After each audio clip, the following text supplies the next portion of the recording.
ನೋಡಿ, ಇದರ ಹೆಸರು ಕಳಲೆ ಅಂತ. ಇದು ಮಳೆಗಾಲದಲ್ಲಿ ಮಾತ್ರ ಸಿಗುತ್ತದೆ.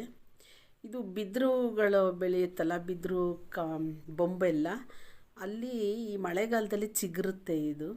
ಆ ಸಣ್ಣ ಸಣ್ಣ ಎತ್ತರದಲ್ಲಿ ಚಿಗುರುವಾಗಲೇ ಇದನ್ನು ಕಟ್ ಮಾಡಿ ತಗೋಬೇಕು.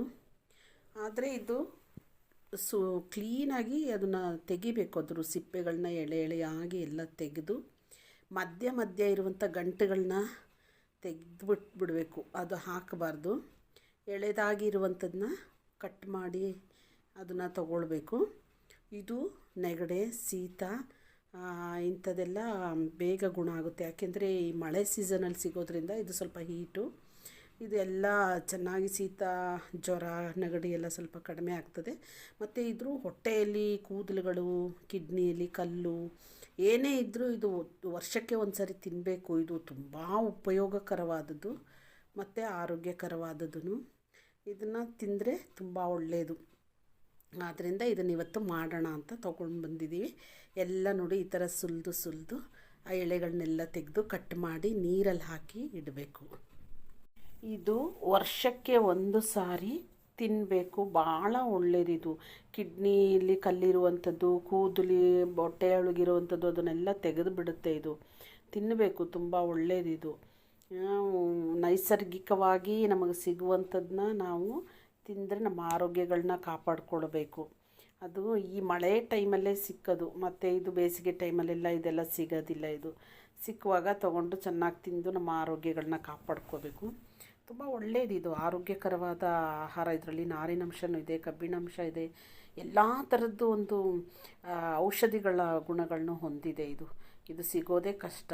ಅಂದರೆ ಇದೆಲ್ಲ ಒಂಥರ ಹಳ್ಳಿಯಲ್ಲೋ, ಗ್ರಾಮೀಣ ಪ್ರದೇಶದಲ್ಲೋ, ಇಲ್ಲಾಂದರೆ ಎಲ್ಲ ಒಂದು ಕಾಡು ಪ್ರದೇಶಗಳಲ್ಲಿ ಆ ಕಡೆ ಎಲ್ಲ ಸಿಗುತ್ತೆ. ಮಲಸೀಮೆಗಳಲ್ಲಿ ಚೆನ್ನಾಗಿ ಸಿಗುತ್ತೆ ಇದು ಮಳೆಗಾಲದಲ್ಲಿ.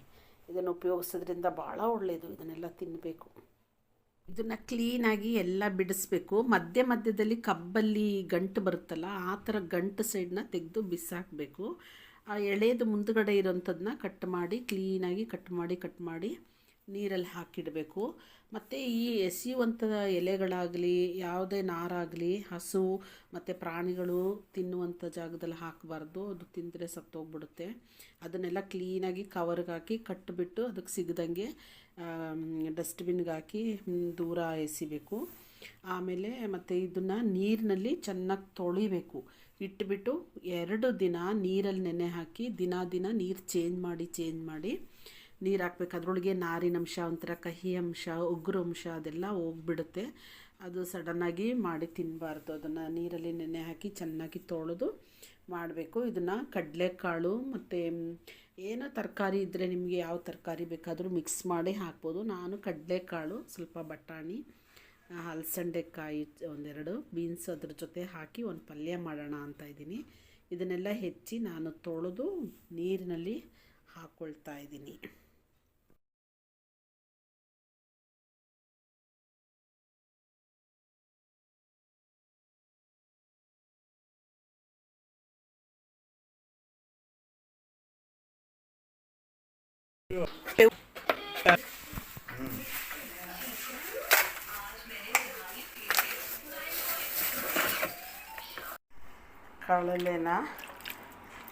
ಕಳಲೆನ ಮಾಡುವುದು ಇವತ್ತು 3 ದಿನ ಆಯಿತು. ನೆನೆ ಹಾಕಿ ನೀರು ತೆಗೆದು ಅದನ್ನು ಚೆನ್ನಾಗಿ ತೊಳೆದು ಒಂದು 8 ಸಾರಿ ತೊಳೆದಿದ್ದೀನಿ. ನೀರು ಚೇಂಜ್ ಮಾಡಿ ಇವತ್ತು ಪಲ್ಯ ಮಾಡೋಣ ಅಂತ ಕುಕ್ಕರ್ಗೆ ಹಾಕ್ತಾಯಿದ್ದೀನಿ ಬೇಯೋಕ್ಕೆ. ಇದ್ರ ಜೊತೆಗೆ ಕಡಲೆಕಾಳು ಮಾತ್ರ ಸೆಟ್ ಆಗೋದು ಇದಕ್ಕೆ ಪಲ್ಯಕ್ಕೆ. ಇಲ್ಲಿ ಕಡಲೆಕಾಳು ನೆನೆ ಹಾಕ್ಕೊಂಡಿದ್ದೀನಿ.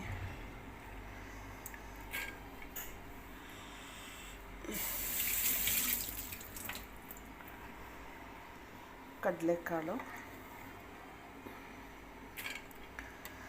ಹಾಕಿ ಉಪ್ಪು ಹಾಕಿ ಬೇಯಕ್ಕೆ ಇಡ್ತೀನಿ. ಇವಾಗ ಕಡಲೆ ಬೇಯಕ್ಕೆ ಇಟ್ಕೊಂಡಿದ್ದೀನಿ. ಸ್ವಲ್ಪ ಉಪ್ಪು ಹಾಕ್ತೀನಿ. 1 ಗ್ಲಾಸಷ್ಟು ನೀರು ಹಾಕ್ತೀನಿ ಬೇಯೋಕ್ಕೆ. ಬೇಯಕ್ಕೆ ಇಡ್ತೀನಿ. ಇವಾಗ ಕಳಲೆಗೆ ಒಂದು ಗ್ಲಾಸ್ ನೀರು ಹಾಕಿ ಸ್ವಲ್ಪ ಉಪ್ಪು ಹಾಕಿ ಬೇಯಕ್ಕೆ ಇಡಬೇಕು.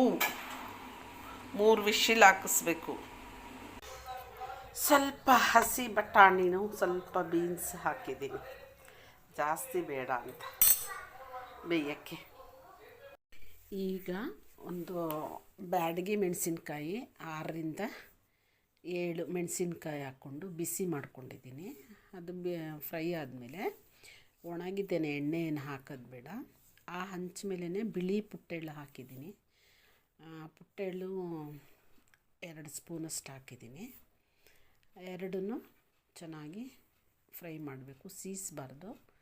ಚೆನ್ನಾಗಿ ಗಮ್ಮಂತ ಸ್ಮೆಲ್ ಬರುತ್ತೆ, ಅದು ಆ ಥರ ಚೆನ್ನಾಗಿ ಗಮ್ಮಂತ ವಾಸನೆ ಬರುವಾಗ ಅದನ್ನು ತೆಗೆದು ಒಂದು ಸೈಡ್ಗೆ ಇಟ್ಕೊಳ್ಬೇಕು. ತಣ್ಣಗಾದಮೇಲೆ ಒಂದು ಮಿಕ್ಸಿ ಜಾರಿಗೆ ಸ್ವಲ್ಪ ತೆಂಗಿನಕಾಯಿ, ಈ ಹುರಿದಿದ್ದಂಥ ಮೆಣಸಿನಕಾಯಿನೂ ಪುಟ್ಟೆಳ್ಳು ಹಾಕಬೇಕು.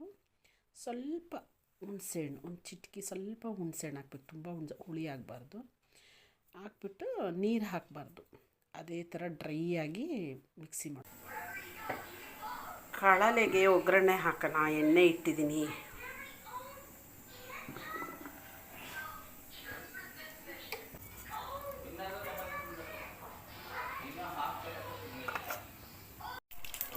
ಸಾಸಿವೆ ಹಾಕಿದ್ದೀನಿ, ಜೀರಿಗೆ ಹಾಕ್ತಾಯಿದ್ದೀನಿ. ಇವಾಗ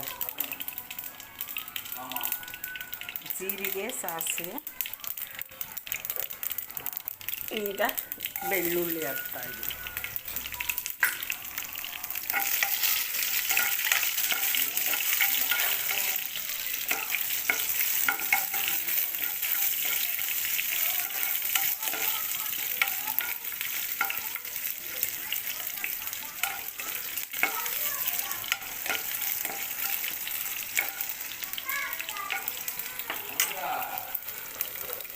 ಬೆಳ್ಳುಳ್ಳಿ ಹಾಕಿದ್ಮೇಲೆ ಈರುಳ್ಳಿ ಹಾಕ್ತಾಯಿದ್ದೀನಿ.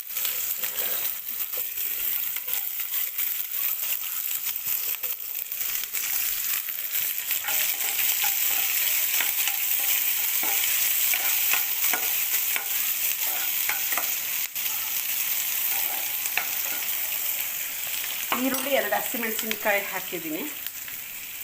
ಈಗ ಕರಿಬೇವು ಹಾಕ್ತಾಯಿದ್ದೀನಿ.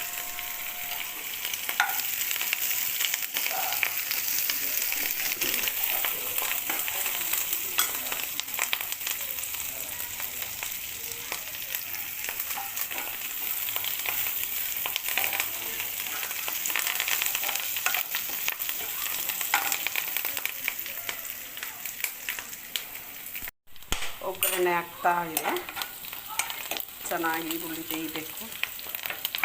ಇಲ್ಲಿ ಮೆಣಸಿನ್ಕಾಯಿ, ಎಳ್ಳು, ತೆಂಗಿನಕಾಯಿ, ನೀರು ಹಾಕ್ಕೋಬಾರ್ದು, ಹಂಗೆ ತರಿಯಾಗಿ ಆಡಿಸ್ಕೋಬೇಕು. ಚೂರು ಹುಣಸೆಹಣ್ಣು ಹಾಕಿದ್ದೀನಿ,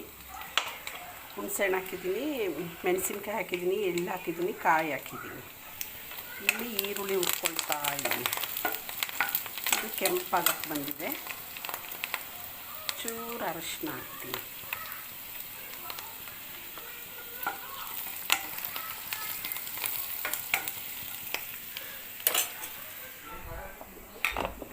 ಕುಕ್ಕರಲ್ಲಿ ಕಳಲೆ ಬೆಂದಿದೆ.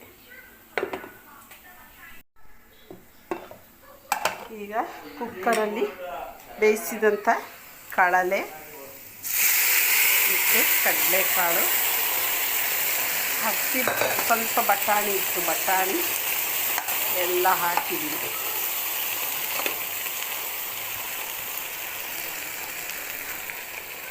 ಕಳಲೆ, ಸ್ವಲ್ಪ ಬಟಾಣಿ, ಕಡಲೆಕಾಳು, ಚೂರು ಹಲಸಂಡೆ, 2 ಬೀನ್ಸ್ ಹಾಕಿದ್ದೀನಿ. ಈಗ ಒಂದು 10 ನಿಮಿಷ ಇದನ್ನು ಹೀಗಿಡೋಣ. ಈಗ ರುಬ್ಬಿರುವಂಥ ಈ ಎಳ್ಳು ಮತ್ತು ಇದನ್ನು ಹಾಕೋಣ.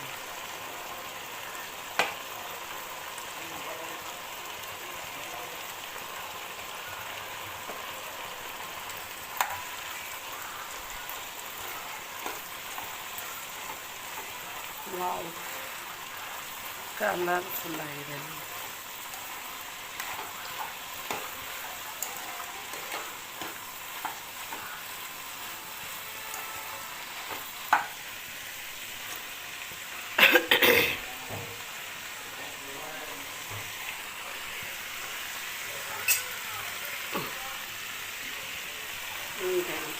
ಕಾಯಿ ತುರಿ ಹಾಕೊಂಡು 1/4 ಕಪ್ಪಷ್ಟು ಕಾಯಿ ತುರಿ.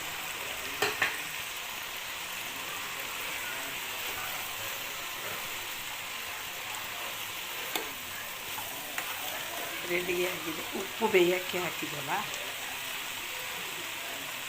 ಉಪ್ಪು ಹಾಕೋ ಅವಶ್ಯಕತೆ ಏನಿಲ್ಲ.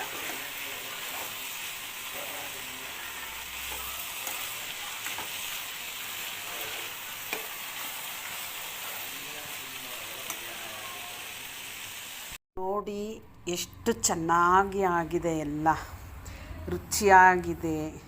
ಬಿಸಿ ಬಿಸಿ ಕಡಲೆಕಾಳು ಎಲ್ಲ ಹಾಕಿರೋ ಪಲ್ಯ ಮಾಡಿ ಚಪಾತಿ ಮಾಡಿ, ವಾವ್ ಸೂಪರಾಗಿದೆ. ತಿಂತಾಯಿದ್ರೆ ತಿನ್ನೋಣ ಅನಿಸುತ್ತೆ. ಬಿಸಿ ಬಿಸಿ ಚಳಿ ಬೇರೆ, ಮಳೆ ಬೇರೆ. ಈ ಥರ ಚಳಿಲಿ ಮಳೇಲಿ ಬಿಸಿಯಾಗಿ ಮಾಡಿ ತಿಂತಿದ್ರೆ ಇನ್ನೊಂದು ಸ್ವಲ್ಪ ತಿನ್ನೋಣ ಅನಿಸುತ್ತೆ. ಅಷ್ಟು ಚೆನ್ನಾಗಿದೆ, ಟೇಸ್ಟಾಗಿದೆ. ಒಮ್ಮೆ ಮಾಡಿ ತಿಂದು ನೋಡಿ, ತುಂಬ ಚೆನ್ನಾಗಿದೆ.